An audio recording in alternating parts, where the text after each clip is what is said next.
All right, class. First off, as always, good day. I'm glad you're here. So, today we're going to actually be talking about the start of the Great Depression.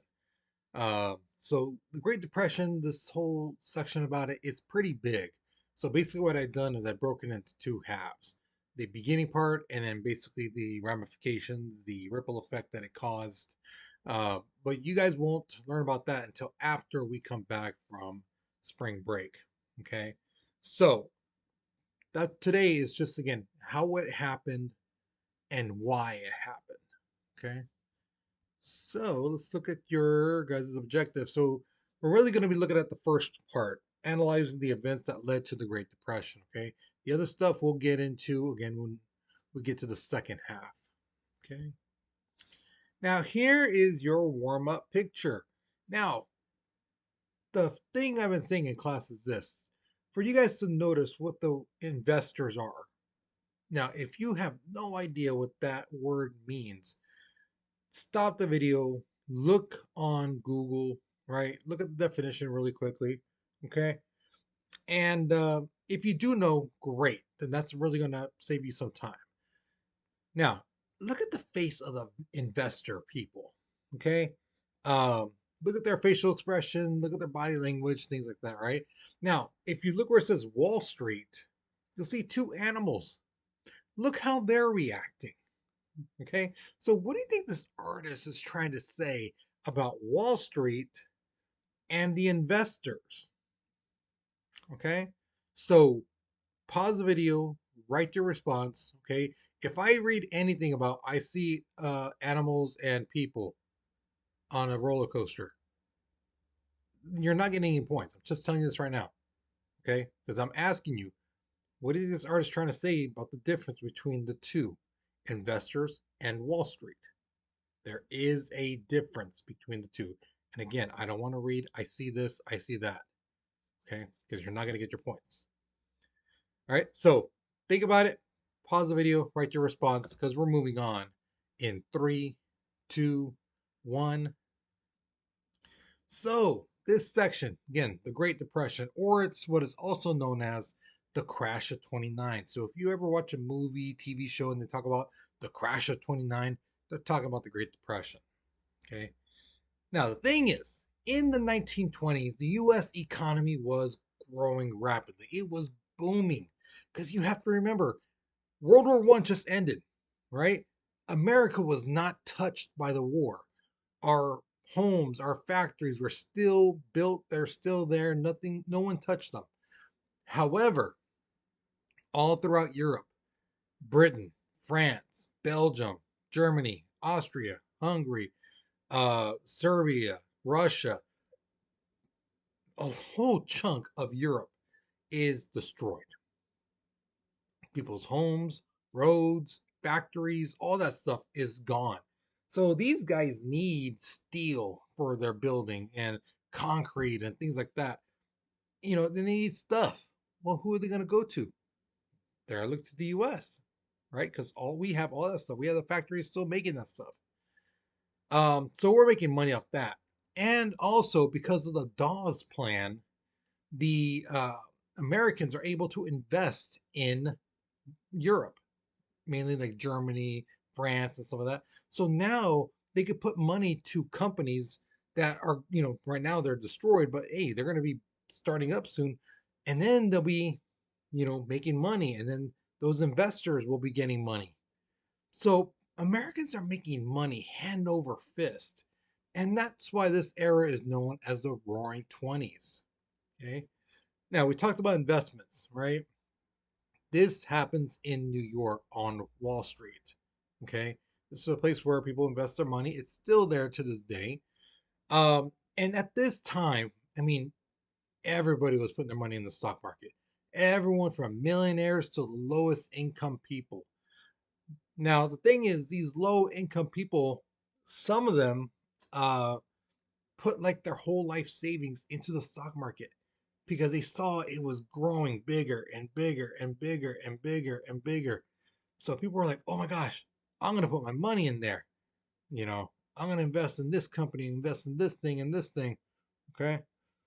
Uh, and again, the market kept growing and it wouldn't stop until August 1929. Now, when you're talking about the stock market, there's usually two forms of the stock market. There's the bear and the bull. The bull means that the stock market is on the rise, it's strong, it's stable, everything's good. Okay. Bear means that things are starting to go down, the stocks are in decline, stuff like that. And like I explained to the two classes, or actually four classes, um, if you're going to want to get into the stock market, right? You haven't gotten into it yet. You want to start during a bear market because the thing is, the prices are down. That means it's cheaper for you to buy stock. Okay. It's cheaper for you to buy a home and things like that. Now, you want to have a bull market when you already own stock, you already own things, because now those things, because the economy is doing well, the value of it goes higher.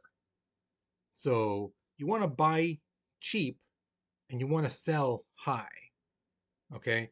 And some people kind of think, oh, well, no, you have to buy during a bull market. No, you can, but the thing is, why buy something at $100 when you could have got it back when it was $40, $30, $20? You see what I mean? And the thing is, guys, you have to remember in the stock market, there's no guarantees. Okay? Always remember that. It's a gamble. Okay? Now, here's the thing factory production actually was starting to become in decline. Um, Companies were making stuff, rocking chairs, cars, things like that, but nobody was buying it. And unemployment started going up. But at the same time where these two things are happening, the stock price of things kept going higher and higher. And that's not the way it's supposed to go. Okay. Now, on top of that, there were four major problems throughout the 1920s um, that nobody was really looking at. Number one was the wages of workers was going down. You would think, hey, these companies are making money hand over fist and things like that. Maybe they should pay their employees a little bit more, you know? No, they actually went an opposite way. They paid their employees less, so the company made more and more money while the workers were making less money now. Another thing is the average citizen was in some sort of debt. Okay.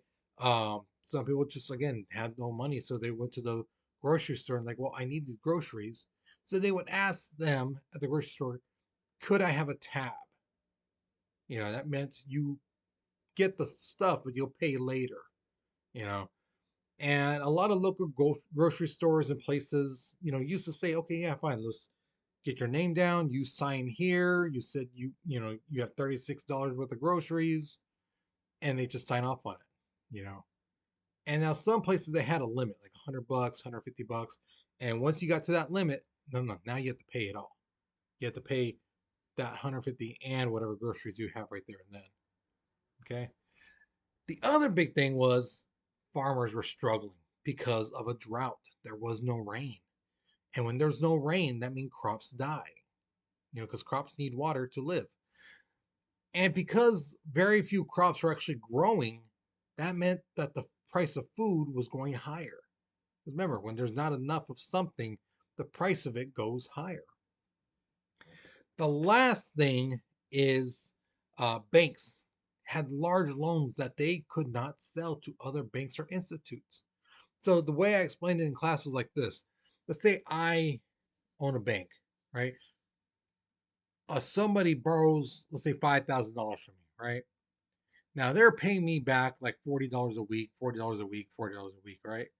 Now, let's just say I need money right now, like quick, fast, and in a hurry, right? What banks do, even to this day, they'll talk to other banks, tell them, hey, look at this person, borrowed $5,000 from me. They only paid back this much, but I need money right now. I'll sell you, the rights to this loan if you give me this amount of money right now.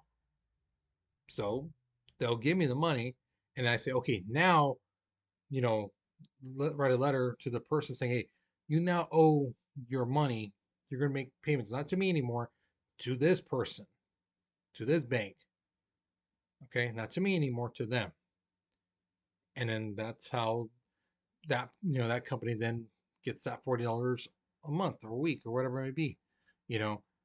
So that's what banks do, and they still do this to this day. But back then, around this time, they were having trouble.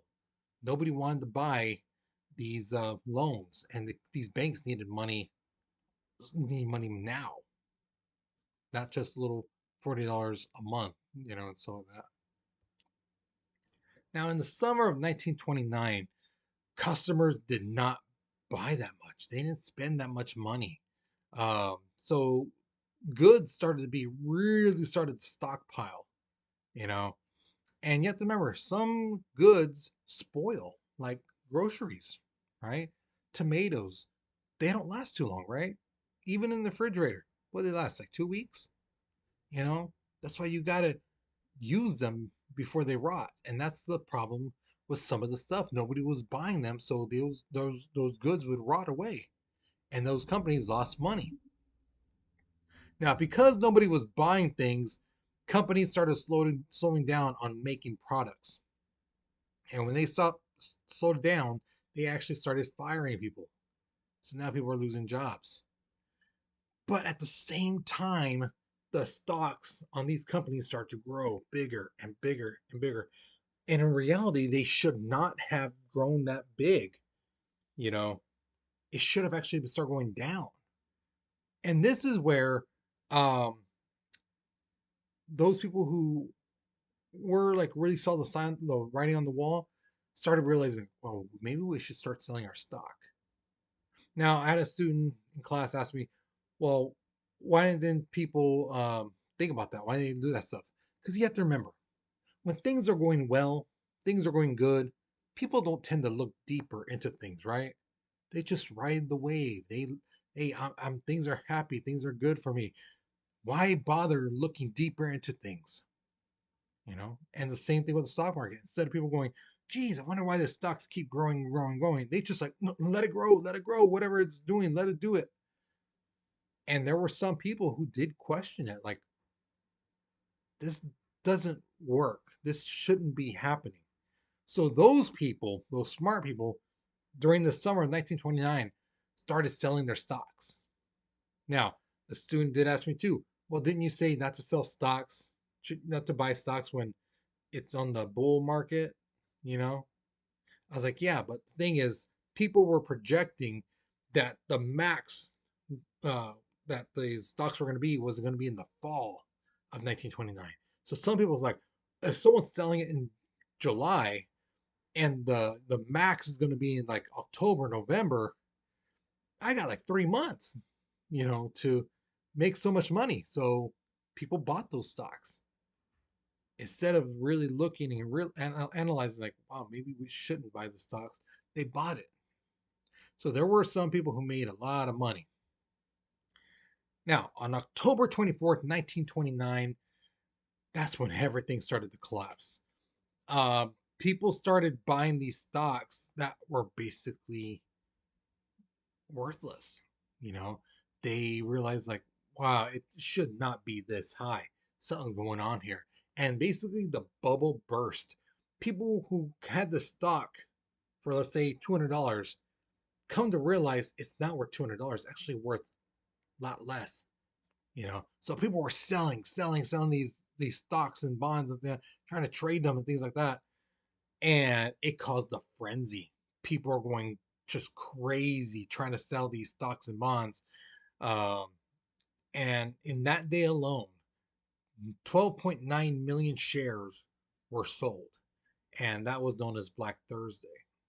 Okay, people were panicking, people were scared, because some people's life savings, like that, in minutes, went from, hey, you're living large, all your stocks are worth like $10,000, and all of a sudden, boom, now nothing. Some people, hey, $10,000, all of a sudden, boom, $5.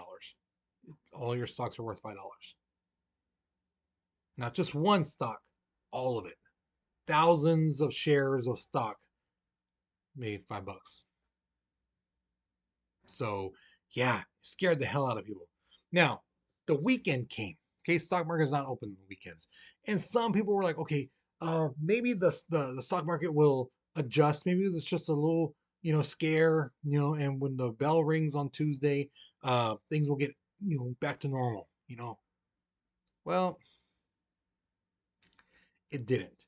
And on October 29th, this is known as Black Tuesday, people right away started selling and trading their stocks. And again, this caused a huge panic on the Wall Street, and 16 million shares were sold. And then basically, those stocks everywhere was worthless. Basically, you could stick your hand in a trash can, pull out trash, and that would be worth more than the stocks that these people had. Yeah, it was bad. So millions upon millions of shares were worthless. And then those people who borrowed money to put into the stock market, they lost everything, you know. And some people had lost their homes, lost their cars, lost everything, and basically were homeless, penniless. So that was one scare. Okay. Then what happens is this. Remember I told you about the banks when they needed money. And if they needed money right now, they could sell the contract for the hey, this person owes money, for this loan. Thing is, bunch of people after this went to the banks to try to get their money out, and the banks were like, "We don't have your money," because you have to remember back then when you put your money in the bank, it was not federally insured. You know, so if that bank got robbed, your money got robbed, and you couldn't get it back. So at this time too, when people put money in the bank, and let's say a farmer needed money, for a loan to get some crops, buy some land so they could plant more crops and make more money, that bank would lend that farmer the money. And since these farms they weren't growing anything because there was a drought, they couldn't pay back that loan. So now, you know, the bank is like, well, we're going to take your house away. We're going to take this land back and all this stuff.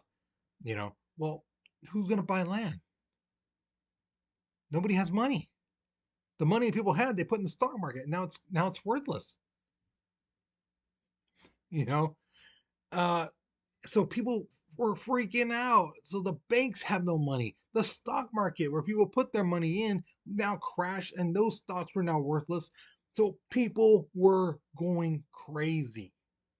So you had the stock market chaos, and then you had the bank chaos going on, and it was just a bad, bad time. All right, so that's the end of this lesson. So hopefully you learned something new. Hopefully you enjoyed it. So like I said, when we come back from spring break, we'll get started with part two of this, the second half. Basically, what did this stock market crash, the bank or the bank crash, um, what effect did it have on not just the United States but the world?